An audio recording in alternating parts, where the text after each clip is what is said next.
When you look at the conflict in Ukraine, it fits the exact mold of what an effective, long-term military conflict, protracted military conflict, would and should look like for military dominance. Now, did Zelensky and did the Ukrainians shock the world? Absolutely. But in that, they also shocked American intelligence, which, like you said, miscalculated. The whole world miscalculated how the Ukrainians would respond. Putin did not move in there accidentally. He had an assessment. He had high likelihood of a certain outcome, and that outcome did not happen. Why did he have that calculation? Because in 2014, it worked. He invaded, he took Crimea in 14 days. He basically created an infiltration campaign that turned key leaders over in the first few days of the conflict. So essentially, there was no conflict. It worked in 2008 when he took Georgia. Nobody talks about that. He invaded Georgia the exact same way, and it worked. So in 2008, it worked. In 2014, it worked. There was no reason to believe it wasn't going to work again. So he just carried out the same campaign. But this time, something was different. That was a miscalculation, for sure, on the part of Putin. And the reason that there was no support from the West, because let's not forget, there is no support. There is nothing other than the Lend-Lease Act, which is putting Ukraine in massive debt right now to the West. That's the only form of support they're getting from NATO or the United States. So if somebody believed Ukraine would win, if somebody believed Ukraine had a chance, they would have gotten more material support than just debt. And we can jump into that anytime you want to. But the whole world miscalculated. Everybody thought Russia was going to win in 14 days. I said that they would win in 14 days because that was the predominant calculation. Once the first invasion didn't work, then the military does what professional militaries do, man. They reevaluate, they reorganize leaders, and then they take a new approach. You saw 3 approaches. The first 2 did not work. The first 2 campaigns against Ukraine did not work the way they were supposed to work. The third has worked exactly like it's supposed to work. You don't need Kiev to win Ukraine. You don't need hearts and minds to win Ukraine. What you need is control of natural resources, which they're taking in the east, and you need access to the heartbeat, the blood flow of food and money into the country, which they're taking in the south. The fact that Ukraine had to go to the negotiation table with Russia and Turkey in order to get exports out of the Black Sea approved again demonstrates just how much Ukraine is losing. The aggressor had a seat at the negotiation table to allow Ukraine the ability to even export one of its top exports. If Russia would have said no, then they would not have had that. That's like someone holding your throat. It's like somebody holding your jugular vein and saying, if you don't do what I tell you to do, then I'm not going to let you breathe. I'm not going to let blood flow to your brain. So do you think it's possible that Russia takes the south of Ukraine? It takes, so starting from Mariupol, the Kherson region, all the way to Odessa. And into Moldova. I believe all of that will happen before the fall. Fall of this year? Fall of this year. Before winter hits Europe, NATO Germany needs to be able to have sanctions lifted so they can tap into Russian power. There's no way they can have those sanctions lifted unless Russia wins. And Russia also knows that all of Europe, all of NATO is the true people feeling the pain of the war outside of Ukraine are the NATO countries because they're so heavily reliant on Russia. And as they have supported American sanctions against Russia, their people feel the pain. Economically, their people feel the pain. What are they going to do in the winter? Because without Russian gas, their people are going to freeze to death. Ukrainian people. People all over NATO. Ukraine, everybody knows Ukraine's at risk. Everybody knows Ukrainians are dying. The game of war isn't played it isn't even played majoritively by the people who are fighting. The game of war is played by everyone else. It's an economic game. It's not a military game. The flow of resources and energy, attention. And food. Exactly right. I was on the front in the Kherson region, this very area that you're referring to, and I spoke to a lot of people, and the morale is incredibly high And I don't think the people in that region, soldiers, volunteer soldiers, civilians, are going to give up that land without dying. I agree with you. I mean, in order to take Odessa, would require huge amount of artillery and slaughter of civilians, essentially.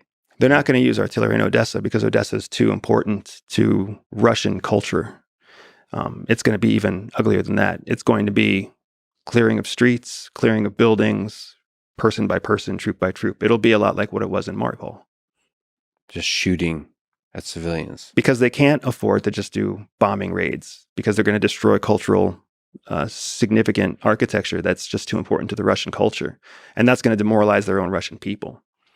I have to do a lot of thinking to try to understand what I even feel. I don't know. But in terms of information, the thing that the soldiers are saying, the Russian soldiers are saying, the thing the Russian soldiers really believe is that they're liberating the Ukrainian people from Nazis. Mm. And they believe this. Because I visited Ukraine, I spoke to over 100, probably a couple hundred Ukrainian people from different walks of life. It feels like the Russian soldiers, at least, are under a cloud of propaganda. They're not operating on a clear view of the whole world. And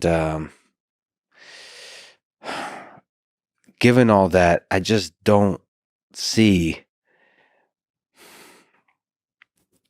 Russia taking the South without committing war crimes. And if Vladimir Putin is aware of what's happening in terms of the treatment of civilians, I don't see him pushing forward all the way to take the South, because that's not going to be effective strategy for him to win the hearts and minds of these people. Autocracies don't need to win hearts and minds. That's a staunchly democratic point of view.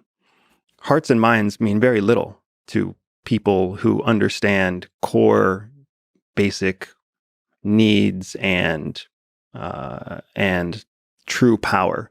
You don't see Xi Jinping worrying about hearts and minds in China. You don't see it in North Korea. You don't see it in Congo. You don't see it in most of the world. Hearts and minds are a luxury. In reality, what people need is food, water, power. They need income to be able to secure a lifestyle. It is absolutely sad. I am not in any way, shape, or form saying that my assessment on this is enriching or enlightening or hopeful. It's just fact. It's just calculatable empirical evidence. If Putin loses in Ukraine, the losses, the influential losses, the economic losses, the lives lost, the power lost is too great. So it is better for him to push and push and push through war crimes, through everything else. War crimes are something defined by the international court system. The international court system has Russia as part of its board. And the international court system is largely powerless outside when it comes to enforcing its own outcomes. So the real risk-gain scenario here for Russia is significantly in favor of gain over risk. The other thing that I think is important to talk about is everybody is trapped in the middle of a gigantic information war. Yes, there's battlefield bullets and cannons and tanks, but there's also a massive informational war. The same narrative that you see these ground troops in Ukraine, these Russian ground troops in Ukraine, believing they're clearing the land of Nazis, that information is being fed to them from their own home country. I don't know why people seem to think that the information that they're reading in English is any more or less true. Every piece of news coming out of the West, every piece of information coming out in the English language is also a giant narrative being shared intentionally to try to undermine the morale and the faithfulness of English-speaking Russians, which somebody somewhere knows exactly how many of those there are. So we have to recognize that we're not getting true information from other side, because there is a strategic value in making sure that there is just the right amount of mis or disinformation out there. Not because someone's trying to lie to Americans, but because someone is trying to influence the way English-speaking Russians think. And in that world, that's exactly why you see so many news articles cited to anonymous sources, government officials who do not want to be named. There's nothing that links back responsibility there, right? There's nothing that can go to court there. But the information still gets released, and that's enough to make Ukrainians believe that the United States is going to help them, or that the West is going to help them. It's enough to make Russians think that they're going to lose, and maybe they should just give up now and leave from the battlefield now. We have to understand we are in the middle of a giant information war. Maybe you can correct me, but it feels like in the English-speaking world, it's harder to control. It's harder to fight the information war because of, some people say there's not really a freedom of speech in this country, but I think if you compare, there's a lot more freedom of speech. And it's just harder to control narratives when there's a bunch of guerrilla journalists that are able to just publish anything they want on Twitter or anything. It's just harder to control narratives. So people don't understand what freedom of speech is. That's the first major problem. And it's shameful how many people in the United States do not understand what freedom of speech actually protects. So that aside, you're absolutely right. Fighting the information war in the West is extremely difficult because anyone with a blog, anyone with a Twitter account, anyone can call themselves a journalist, essentially. We live in a country where people read the headline and they completely bypass the author line. And they go straight into the content. And then they decide whether the content's real or not based on how they feel instead of based on empirical, measurable evidence. So you mentioned the Lend-Lease Act and the support of the United States, support of Ukraine by the United States. Are you skeptical to the level of support that the United States is providing and is going to provide over time? The strategy that the United States has taken to support Ukraine is similar to the strategy we took to support Great Britain during World War II. The enactment of the Lend-Lease Act is a perfect example of that. The Lend-Lease Act means that we are lending or leasing equipment to the Ukrainian government in exchange for future payment. So every time a rocket is launched, every time a drone crashes into a tank, that's a bill that Ukraine is just racking up. It's like when you go to a restaurant and you start drinking shots. Sometime the bill will come due.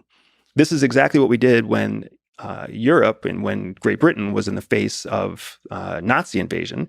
We signed the same thing into motion. Do you know that the UK did not pay off the debt from World War II until 2020? They've been paying that debt since the end of World War II. So what we're doing is we're indebting Ukraine against the promise that perhaps they will secure their freedom, which nobody seems to want to talk about what freedom is actually going to look like for Ukrainians, right? What are the true handful of outcomes, the realistic outcomes that could come of this, and which of those outcomes really looks like freedom to them, especially in the face of the fact that they're going to be trillions of dollars in debt to the West for supplying them with the training and the weapons and the food and the med kits and everything else that we're giving them, because none of it's free. It's all coming due. We're a democracy, but we're also a capitalist country. We can't afford to just give things away for free, but we can give things away at a discount. We can give things away layaway, but the bill will come due. And unfortunately, that is not part of the conversation that's being had with the American people. So debt is a way to establish some level of control. Power. Is power. That said, having a very close relationship between Ukraine and the United States does not seem to be a negative possibility when the Ukrainians think about their future in terms of freedom. That's one thing. And the other, there's some aspect of this war that I've just noticed that one of the people I talked to said that all great nations have a independence war. Mm-hmm. Have to have a war for their independence. There's something, it's dark, but there's something about war just being a catalyst for finding your own identity as a nation. So you can have leaders, you can have sort of signed documents, you can have all this kind of stuff, but there's something about war that really brings the country together and actually try to figure out what is at the core of the spirit of the people that defines this country. And they see this war as that, as the independence war to define the heart of what the country is. So there's been before the war, before this invasion, there was a lot of factions in the country. There was a lot of influence from oligarchs and corruption and so on. A lot of that was the factions were brought together under one umbrella, effectively to become one nation because of this invasion. So they see that as a positive direction for the defining of what a free democratic country looks like after the war, in their perspective, after the war is won. It's a difficult situation because I'm trying to make sure that you and everybody listening understands that what's happening in Ukraine among Ukrainians is noble and brave and courageous and beyond the expectations of anyone. The fact is, there is no material support coming from the outside. The American Revolution was won because of French involvement. French ships, French troops, French generals, French military might. The independence of communist China was won through Russian support, Russian generals, Russian troops on the ground fighting with the communists. That's how revolutions are won. That's how independent countries are born. Ukraine doesn't get any of that. No one is stepping into that because we live in a world right now where there simply is no economic benefit to the parties in power to support Ukraine to that level. And war is a game of economics. The economic benefit of Ukraine is crystal clear in favor of Russia, which is why Putin cannot lose. He will not let himself lose. Short of something completely unexpected, right? I'm talking 60%, 70% probability Ukraine loses. But there's still 20%, 30% probability of the unimaginable happening. Who knows what that might be? An oligarch assassinates Putin, or a nuclear bomb goes off somewhere, or who knows what, right? There's still a chance that something unexpected will happen and change the tide of the war. But when it comes down to the core calculus here, Ukraine is the agricultural bed to support a future Russia. Russia knows they have to have Ukraine. They know that they have to have it to protect themselves against military pressure from the West. They have to have it for agricultural reasons. They have major oil and natural gas pipelines that flow through eastern Ukraine. They cannot let Ukraine fall outside of their sphere of influence. They cannot. The United States doesn't really have any economic vested interest in Ukraine. Ideological points of view and promises aside, there's no economic benefit. And the same thing goes for NATO. NATO has no economic investment in Ukraine. Ukrainian output, Ukrainian food goes to the Middle East and Africa. It doesn't go to Europe. So the West siding with Ukraine is exclusively ideological, and it's putting them in a place where they fight a war with Russia so the whole world can see Russia's capabilities. Ukraine is as sad as it is to say, man, Ukraine is a pawn on a table for superpowers to calculate each other's capacities.